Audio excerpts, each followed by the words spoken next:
नमस्कार, आदाब। सरहद के दो रुख के शुमारे में आप सभी नाजरीन का इस्तकबाल है। आइए सबसे पहले नजर डालते हैं सुर्खियों पर।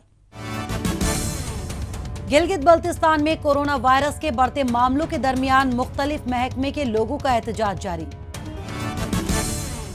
मुजफ्फराबाद में भी जारी है एहतजाज का सिलसिला। और वादी में तेजी से हो रहे हैं इंफ्रास्ट्रक्चर डेवलपमेंट के काम, मुकामी लोगों को मिल रहा है रोजगार। बरसा बरस से पाकिस्तान अपने काबिज इलाकों में मौजूद वसाइल को लूटने और उसे बर्बाद करने की साजिश अंजाम देता आया है। पाकिस्तान की साजिशों का शिकार यहाँ के लोग भी होते आए हैं, फिर चाहे वो गरीब घरों से ताल्लुक रखने वाले बेरोजगार मगर तालीम याफ्ता नौजवान हों या फिर काफी जद्दोजहद के बाद इंजीनियरिंग की डिग्री हासिल करने वाले प्रोफेशनल्स। नाम निहाद आजाद कश्मीर में पाकिस्तानी हुक्मरानों के इशारों पर सभी नौजवानों के साथ इम्तियाजी सलूक बरता जाता है। इन्हें पाकिस्तान के दीगर इलाकों की तुलना में हमेशा ही कम सैलरी और अलाउंस मुहैया होता है, जिससे नाराज होकर ये लोग अब मुजफ्फराबाद की मुख्तलिफ सड़कों पर सरापा एहतजाज हैं। पेश है हमारी रिपोर्ट। दुनिया भर के बेशतर ममालिक में इंसानी वसाइल, तरक्की और मयारे जिंदगी को मजीद बेहतर बनाने की जिम्मेदारी को तमाम हुकूमतें बखूबी अंजाम देती रहती हैं, लेकिन पाकिस्तानी मकबूजा कश्मीर में इंसानी तरक्की की उल्टी तस्वीर दिखाई देती है। इसके लिए पाकिस्तान और उसकी जानिब से बिठाई गई कठपुतली हुकूमत जिम्मेदार है। यहाँ मुख्तलिफ सरकारी महकमों में बदउनवानी इस कदर फैल चुकी है कि आम आवाम की बात ही छोड़िए, इंजीनियरों के हक को भी सलब किया जा रहा है। इस वजह से नाराज होकर दारुल हुकूमत मुजफ्फराबाद में इंजीनियरों ने टेक्निकल अलाउंस में कम रकम दिए जाने को लेकर एहतजाज किया। इस कबील से ताल्लुक़ रखने वाले लोगों को अगर अपनी लॉजिक से और डिसेंसी से अपने मुतालबात उन्हें तस्लीम ना करें तो ये अफसोस का मुकाम है। और इससे भी ज़्यादा अफसोसनाक बात यह है कि पॉलिटिकल एलीट जो है ना इस बात को मानती है, इसको तस्लीम करती है, लेकिन हमारी ब्यूरोक्रेसी जो है ना इसमें आड़े आती है। मुजफ्फराबाद की सड़कों पर उतरे एहतजाजियों का मुतालबा है कि पाकिस्तानी मकबूजा कश्मीर में आवाम को बेहतर बुनियादी सहूलियात देने की कोशिश में लगे इंजीनियरों की सूझबूझ और मेहनत को हमेशा से ही कमतर आंका गया है, जबकि इन लोगों ने हुकूमत और इंतजामिया में बैठे हाकिमों की मनमर्जी के खिलाफ यहाँ थोड़े बहुत इंफ्रास्ट्रक्चर्स को तैयार किए हैं। इसके बावजूद जब कभी भी इन्हें इनका वाजिब मेहनताना देने की बात उठती है तो पाकिस्तान से लादे गए चीफ सेक्रेटरी इनकी मांग को सिरे से ही नामंजूर कर देते हैं। अवामी नुमाइंदों के ऊपर बिठाए गए पाकिस्तान के लैंड अफसरान बगल वाले कमरों में बैठकर इन लोगों के साथ इस तरह की ज्यादतियां करते आए हैं। ऐसे में ये लोग हाथों में बैनर पोस्टरों के साथ रैली निकालते हुए अपनी नाराजगी को बयां कर रहे हैं। जब हक देने की बात आती है, बदकिस्मती के साथ एक साजिश के तहत इंजीनियर्स को उनका हक नहीं दिया जाता। ये जो ठंडे कमरों में बैठे हुए लोग फैसला करते हैं, उनको ये याद रखना चाहिए, ये जो बिल्डिंग है, ये स्ट्रक्चर है, ये जो रोड्स हैं, ये जो बिजली है, पानी है, सारा हमारी काया नुमाया है, हमारे बुजुर्गों के जो हमारे सीनियर थे उनकी काविशों का नतीजा है।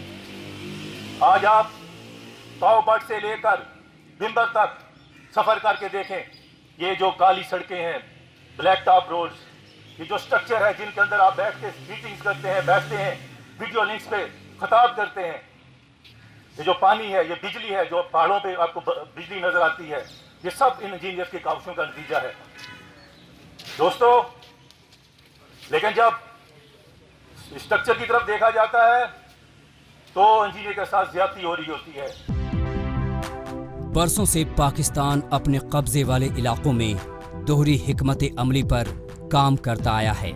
नाम निहाद आज़ाद कश्मीर में मकामी लोगों के लिए कम मेहनताना तय किया गया है, जबकि पाकिस्तान के सूबों खास तौर से पंजाब में मुलाजमीन को अच्छी सैलरी और मराद दिए जाते हैं। वहीं मकामी कामगारों और इंजीनियरों के मुतालबे को तवील अरसे तक के लिए लटका दिया जाता है। यही वजह है कि पाकिस्तानी मकबूजा कश्मीर के दूसरे महकमों के मुलाजमीन भी अपना ताउन देते हुए इंजीनियरों के इस एहतजाज में अपनी शमूलियत दर्ज करवा रहे हैं। ये बड़ी बदकिस्मती की बात है, जब आज़ाद कश्मीर में दूसरे कैडर में पोस्टें लेने की बात आए तो बात की जाती है पंजाब से प्रायोरिटी की। जब हेल्थ लोन्स की बात आए तो बात की जाती है पंजाब से प्रायोरिटी की। जब जुडिशल लोन्स की बात आए तो बात की जाती है पंजाब से प्रायोरिटी की। जब अपने एग्जेक्टिव लोन्स की और सेक्रेटरी लोन्स की बात आए तो बात की जाती है पंजाब से प्रायोरिटी की। और जब किसी चपरासी की पोस्ट की क्रिएट करनी हो तो बात की जाती है पंजाब से प्रायोरिटी की। लेकिन जब इंजीनियर्स को टेक्निकल लोन्स देने की बात आए तो सेक्रेटरी फाइनेंस लिखते हैं पंजाब से प्रायोरिटी नहीं है। ये बड़ी बदकिस्मती की बात है, ये काबिल शर्म बात है। पाकिस्तानी मकबूजा कश्मीर में मकामी लोगों को घुट घुट कर जीने की आदत पड़ चुकी है। इंसान भूख बर्दाश्त कर सकता है, वक्त की मार पड़े तो वो भी झेल सकता है, लेकिन इनके साथ सबसे बुरा ये हो रहा है कि इनकी उम्मीदें और ख्वाहिशें भी आहिस्ता आहिस्ता टूट रही हैं, जिसे ठीक करने वाला यहाँ कोई नहीं है। नाम निहाद कश्मीर में एक के बाद एक सियासी पार्टियों के हुक्मरान इख्तिदार पर आए गए, लेकिन इंजीनियरों का मसला जस का तस बना रहा और शायद आगे भी इन लोगों की यही सूरत हाल बनी रहेगी।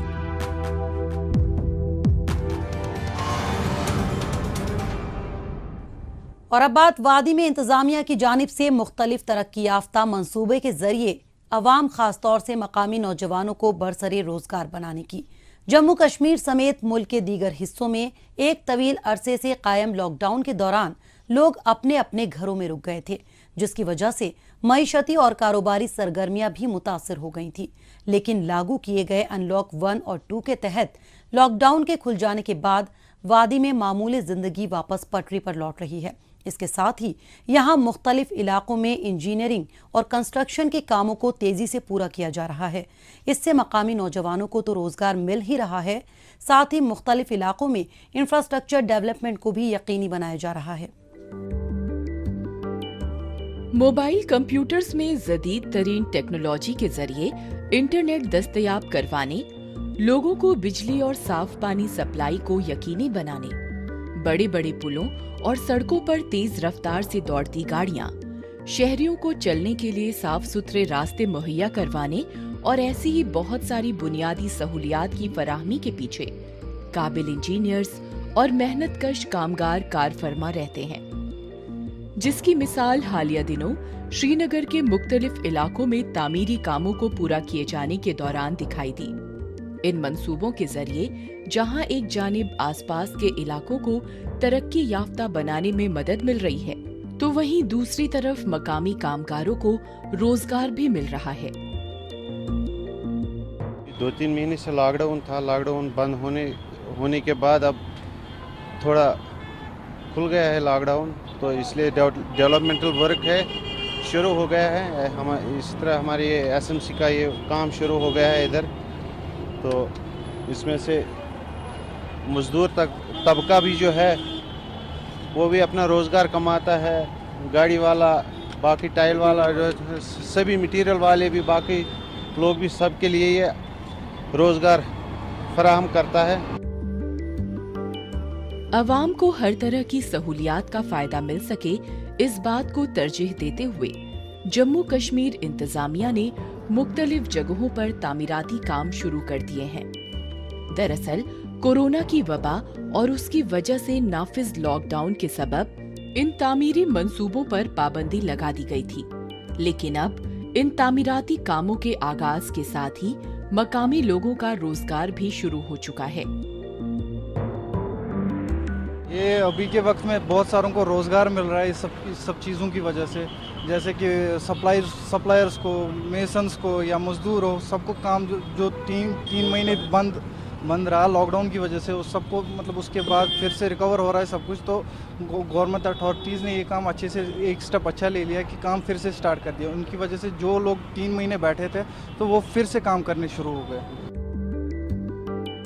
श्रीनगर दुनिया के सियाहती नक्शे में अपनी अलग ही पहचान रखता है, तो जाहिर है कि इंतजामिया की भी पूरी कोशिश रहती है कि यहाँ बसने वाले अवाम को आलमी मयार की सहूलियात मिले।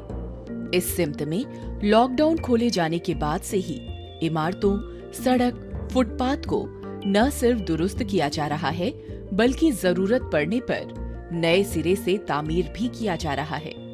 नतीजतन इंतजामिया की जानिब से उठाए गए इकदामात से सभी लोगों, खास तौर से कामगार तबके को भरपूर फायदा मिल रहा है। बहुत अच्छा हुआ है, काम फिर से शुरू हो गए। 2-3 महीने हो गए बैठे हुए हमको, जैसे हम जैसे मेसन मजदूर फिर से शुरू हो गए। ये काम बहुत अच्छा है, अब बहुत अच्छा महसूस हो रहा है क्योंकि फिर से शुरू हो गए। सड़कें, फुटपाथ वगैरह, बिल्डिंग्स का काम शुरू हो गया फिर से। ये बहुत अच्छा हुआ है। अगर काम नहीं होगा तो मजदूर क्या करेंगे? मैं ये चाहता हूँ कि काम और बढ़ना चाहिए क्योंकि हम जैसे मेसन मजदूर जो है वो बेकार हो जाएंगे अगर ये काम नहीं होगा। कोरोना वायरस के खिलाफ लागू किए गए लॉकडाउन में तरक्की याफ्ता मंसूबों में लगे कामगारों का रोजी रोजगार भी मुतासिर हो गया था। ऐसे में तामीरी कामों की वजह से लोग एक बार फिर से अपने रोजगार से जुड़ रहे हैं। इस बात में कोई शक नहीं कि आलमी वबा के चलते तरक्की की गाड़ी थोड़े वक्त के लिए रुक गई थी, लेकिन अब इसका पहिया तेजी से भाग रहा है। मुख्तलिफ जगहों पर हो रहे तरक्कीयाती काम इसकी तस्दीक करते हैं।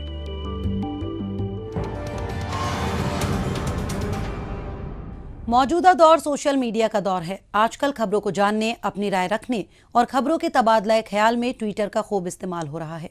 तो आइए एक नजर डालते हैं कुछ अहम ट्वीट्स पर।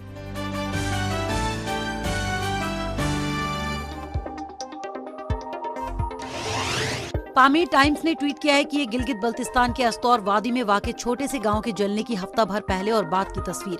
अब मकामी अवाम आगजनी में अपने घर बार बर्बाद हो जाने के बाद हुकूमत से मदद की अपील कर रहे हैं। जमील नागरी ने ट्वीट किया है कि कोविड-19 की रोकथाम के लिए स्टैंडर्ड ऑपरेटिंग प्रोसीजर के बगैर गिलगित बल्तिस्तान को सयाहत के लिए खोलना मकामी अवाम के लिए खतरनाक साबित हो सकता है। इस तरह के इलाके में माहौल पर बदअसरात क्लाइमेट चेंज और मकामियों को खमियाजा भुगतना पड़ेगा। फर्स्ट इंडिया ने ट्वीट किया है कि वजीर दिफा राजनाथ सिंह ने जिला कुपवाड़ा के फॉरवर्ड पोस्ट का दौरा किया। इस मौके पर उन्होंने कहा कि हमें अपने मुल्क की हिफाजत में लगे बहादुर और जाबाज सिपाहियों पर फख्र है। DIPR J&K ने ट्वीट किया है कि जम्मू कश्मीर की मईशत को मजबूत करने के लिए इंतजामिया ने रिलीफ पैकेज को मंजूर किया है। नए लोन पर स्टैम्प ड्यूटी लगाना हटा लिया गया है। बिजली के बिलों में लगे सरचार्ज माफ कर दिए गए हैं। एमनेस्टी स्कीम और GST रिटर्न्स भरने की तारीख आगे बढ़ाने जैसे काम तय किए जा रहे हैं।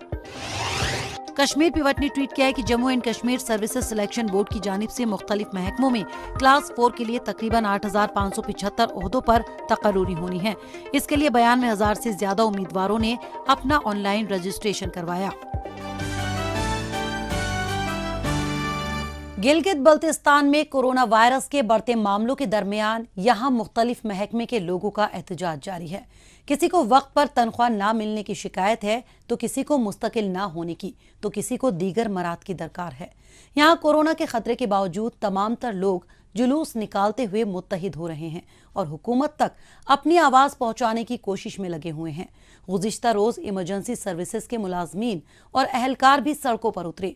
यूं तो इस महकमे के लोग किसी हादसे की सूरत में ही नजर आते हैं, लेकिन मौजूदा वक्त में कोरोना से निपटने के लिए इनकी खिदमत ली जा रही है। हालांकि इसके एवज में इन्हें किसी भी तरह का कोई अलाउंस नहीं दिया जा रहा है, जिससे इन लोगों में भारी नाराजगी है। हालिया रोज गिलगित बल्तिस्तान इमरजेंसी सर्विसेज यानी रेस्क्यू 1122 के मुलाजमीन ने गिलगित में असेंबली के बाहर एक रैली का इनेकाद किया।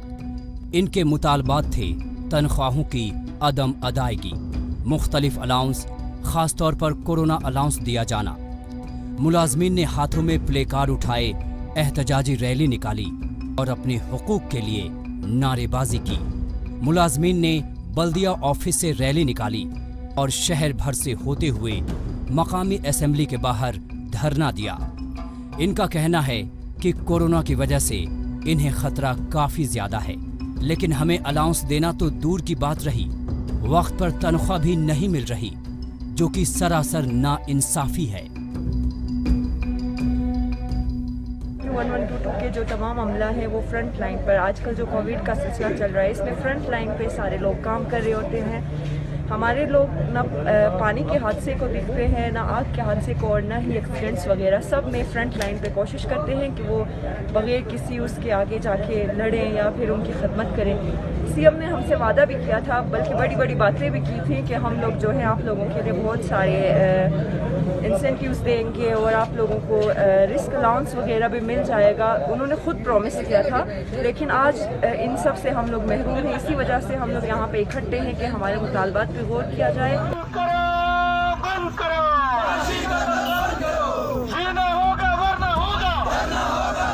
इमरजेंसी सर्विसेज के मुलाजमीन हड़ताल पर हैं, लेकिन पूछने वाला कोई नहीं। दिन हो या रात, किसी भी नागहानी सूरत हाल और इमरजेंसी के दौरान अपनी जान की परवाह किए बगैर इन लोगों ने इंसानियत की खिदमत की, लेकिन इनके काम की हुकूमत की नज़र में कोई कदर नहीं है। मुताल्लिका हुक्काम खामोश तमाशाई बन बैठे हैं। इन लोगों ने वजीर आला, चीफ सेक्रेटरी और गिलगित बल्तिस्तान में तैनात फोर्स कमांडर से भी गुहार लगाई, लेकिन कोई फायदा नहीं हुआ। वैसे ये सूरत हाल किसी एक खास महकमे की नहीं है, बल्कि सभी महकमों का हाल कमोबेश एक जैसा ही है। लेकिन इस वक्त कोरोना का खतरा बुरी तरह हावी है। ऐसे में इन्हें नज़रअंदाज किया जाना पूरे मुआशरे पर भारी पड़ सकता है। पेंडेमिक कोविड-19 की जो सिचुएशन है, इसमें रेस्क्यू 1122 के जितने भी वर्कर्स हैं उन्होंने आगे बढ़ के फोर फ्रंट लाइन पे काम किया है, रिस्क लिया है, और उससे कई रेस्क्यूअर्स जो है ये बीमारी के लपेट में आ चुके हैं।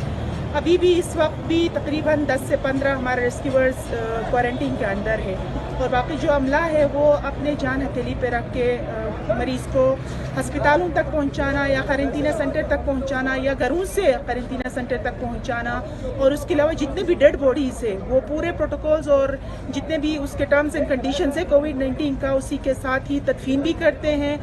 और तमाम services side by side community के जो हमारे डेली की जो एक्टिविटीज़ होती है वो भी सर अंजाम दे रहा है। तो पाकिस्तान में हर सरकारी एहलकार को उसके ओहदे के मुताबिक तय वक्त पर तनख्वाह और अपग्रेडेशन मिल जाता है, लेकिन गिलगित बल्तिस्तान के मकामी मुलाजिम को उसके हक से दूर रखा जा रहा है। दरअसल रह रहकर गुज़िश्ता कई महीनों से रेस्क्यू महकमे यानी इमरजेंसी डिपार्टमेंट के लोगों की हड़ताल और मुज़ाकरात का सिलसिला चल रहा है, लेकिन इसके नतीजे में मुलाजमीन को सिर्फ कोरी यकीन दहानी कराई जाती है कि उनके मसाइल जल्द से जल्द पूरे कर लिए जाएंगे।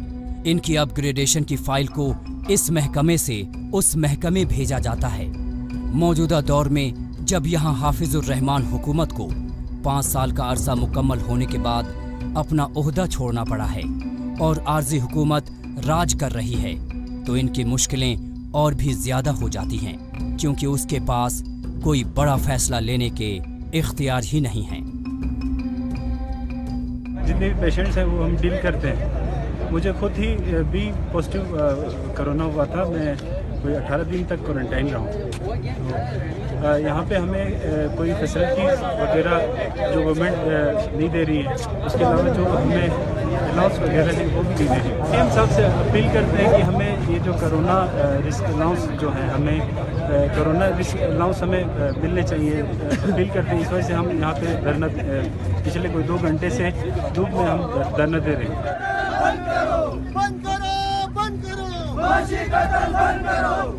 किसी भी महकमे के मुलाजिम की अगर हौसला अफजाई होती है, उसे वक्त पर तनख्वाह के अलावा दीगर मराद दिए जाएं, तो यकीनन उसका हौसला बढ़ता है और वो ज्यादा मन लगाकर काम करता है। लेकिन गिलगित बल्तिस्तान में तो जो महकमा या इदारा सही काम करता है उसे हाशिए पर डाल दिया जाता है। जब पाकिस्तान में इमरजेंसी महकमे वालों को रिस्क अलाउंस और कोरोना अलाउंस मिल रहा है, तो भला गिलगित वालों को देने में हुकूमत को परहेज क्यों है? यहाँ अपनी पार्टी का प्रचार करने और बड़ी सियासी रैलियां करने के लिए तो किसी भी जमात के पास फंड की कोई कमी नजर नहीं आती। कोरोना के खतरे के बावजूद सियासी जमातों की इंतखाबी मुहिम जारी है, लेकिन बात जब लोगों को उनके वाजिब हुकूक देने की हो तो मानो हर किसी की जुबान पर ताला लग जाता है।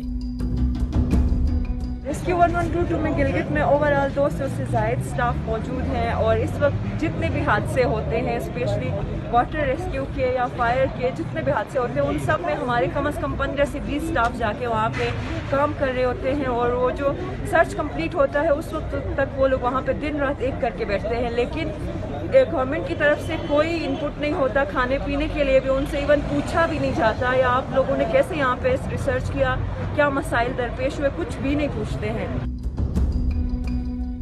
गिलगित बल्तिस्तान में जब बात गरीब अहलकार या मुलाजिम की आती है तो बहुत सी अड़चनें पैदा कर दी जाती हैं। वहीं बात अगर महकमों के आला अफसरों को मिलने वाले सैलरी और दूसरे मफादात की हो तो यहाँ रातों रात पूरा का पूरा निजाम बदल दिया जाता है। ऐसे में गुर्बत की चक्की में पिसते मुलाजिम अपने हक के लिए किसके आगे फरियाद करें? खुदा न खास्ता अगर इन लोगों ने नाराज होकर काम करना बंद कर दिया तो कोरोना से जूझते हुए गिलगित बल्तिस्तान का भला क्या होगा? क्योंकि इन्हें इमरजेंसी डिपार्टमेंट वालों को कोरोना से निपटने की जिम्मेदारी भी दी गई है।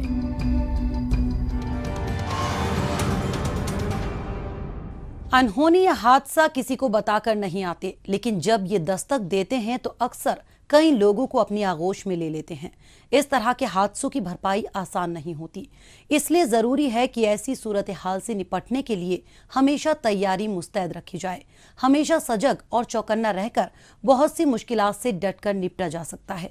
वैसे तो इमरजेंसी सूरत हाल से निपटने के लिए डिजास्टर मैनेजमेंट महकमा नामी अलग से इदारा है, लेकिन इसके अलावा हमारी पुलिस फोर्स भी ऐसे चैलेंजेस का सामना करने के लिए हमेशा तैयार रहती है और अपनी तैयारियों और सलाहियत की जांच परख भी अक्सर करती है ताकि आपात सूरत हाल में कम से कम नुकसान हो।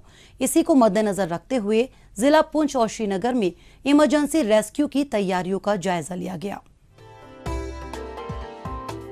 चाहे फौजी जवान हो या पुलिस वाले, मुल्क की खिदमत में हमेशा तैयार रहते हैं। फिर चाहे किसी भी तरह की मुश्किलात क्यों ना आ जाए, ये लोग खुद को हमेशा फिट और एक्टिव रखते हैं ताकि वे हर तरह की मुश्किलात से निपटने के लिए तैयार रहें। इसके लिए ये लोग ट्रेनिंग लेते रहते हैं। इनके अलावा किसी भी नागहानी सूरत हाल से निपटने के लिए स्टेट डिजास्टर रिस्पांस फोर्स यानी SDRF का भी भरपूर किरदार रहता है, जो अपने कामकाज की तैयारियों का जायजा लेने और अपनी सलाहियत को परखने के लिए अक्सर मॉक ड्रिल करती है। और यही वजह है कि गुज़िश्ता रोज भी पुंछ जिला कोर्ट कॉम्प्लेक्स के अंदर पुलिस, SDRF और फायर महकमे के अहलकारों ने मुश्तरका तौर पर एक मॉक ड्रिल का इनकाद किया।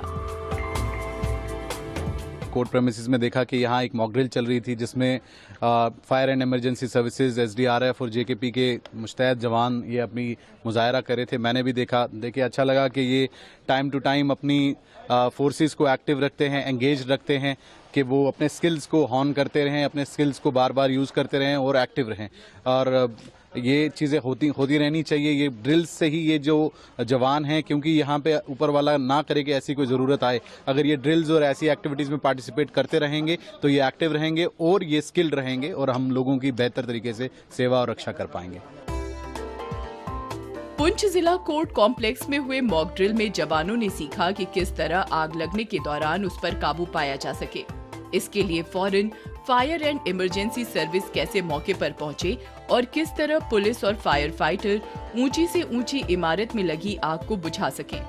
इसके साथ उन्हें मौकाए वारदात पर अंदर जाने और वहां फंसे हुए लोगों को बचाकर लाने के गुर भी सिखाए गए। मकामी पुलिस वालों ने ये देखा और समझा कि इस तरह के हालात से कैसे बेहतर तरीके से निपटना है। इस दौरान उन्हें SDRF से सेफ्टी टिप्स भी सीखने को मिले। मॉक ड्रिल है, इसमें एक तो हमारे बंदे जो हैं वो ट्रेंड भी होते हैं, उनको दोबारा ये रहता है कि हमने कैसे रेस्क्यू करना है। इसमें फायर एंड इमरजेंसी सर्विस, हमारी पुलिस और SDRF ये मिलके हमारी फायर फाइटिंग मॉक ड्रिल है। ऐसी ड्रिल हम अलग अलग तरीके से वो रेगुलरली रूटीन में करते रहते हैं। जहां एक तरफ पुंछ में आपात सूरत हाल से निपटने की तैयारी चल रही थी, वहीं श्रीनगर में भी कुछ ही इसी सिमत में काम किया जा रहा था। यहाँ लेफ्टिनेंट गवर्नर ने 10 मोबाइल जेनसेट फ्लीट को हरी झंडी दिखाकर रवाना किया। कुदरती आफात के दौरान और खराब मौसम के कारण होने वाले हादसों के दौरान इनकी खासी अहमियत रहेगी। वादी के 10 अजला में ये गाड़ियां रवाना होंगी। इस दौरान एलजी ने जल शक्ति महकमे को फौरी तौर पर ऐसी 10 मजीद गाड़ियों का बेड़ा तैयार करने का आदेश दिया। ये इसलिए भी जरूरी है कि जब खराब कुदरती सूरत हाल के दौरान पावर ग्रिड फेल हो जाए तब इनकी मदद से बिजली रोशन हो सकती है। वैसे बात चाहे पुंछ की हो या फिर श्रीनगर की, हुकूमत और इंतजामिया की कोशिश हर जगह यकसा रहती है। जब इस पीरियड में बरसात होती है तो काफ़ी डिस्ट्रप्शन पावर सिस्टम को हो जाता है, और कहीं कहीं पे भी अगर आपको डिजास्टर मैनेजमेंट के पैटर्न पे चलना है तो आपको एक फॉल बैक सिस्टम होना चाहिए। उसके लिए एक जनसेट्स का जो ताल्लुक है वो एक इमरजेंसी सिस्टम को प्लेस करने की बात है। तो ये एक बहुत ही इम्पॉर्टेंट स्टेप है। और जहाँ तक जम्मू कश्मीर को एक रीऑर्गेनाइजेशन के बाद, रिबिल्डिंग करने के बाद में, ये एक मल्टी प्रोंग्ड डेवलपमेंट पॉलिसी चल रही है, जिसका कल एक जो जनसेट का देना एक स्टेप है उस डेवलपमेंट की प्रोसेस में। किसी बवा से बचाव की बात हो, आगजनी हो या कोई बड़ी आपात सूरत हाल, हमारा हिफाजती अमला और मुतालिका इदारा हर तरह के मुश्किलात से निपटने और किसी भी चुनौती का सामना करने के लिए हमेशा तैयार रहता है। ऐसा पहले भी कई बार देखा जा चुका है। बात चाहे अक्टूबर 2005 को आए तबाहकुन जलजले की हो या फिर 2014 में आए भारी सैलाब की, हमेशा ही इन लोगों ने अपनी जान पर खेलकर अवाम की जान माल की हिफाजत की है।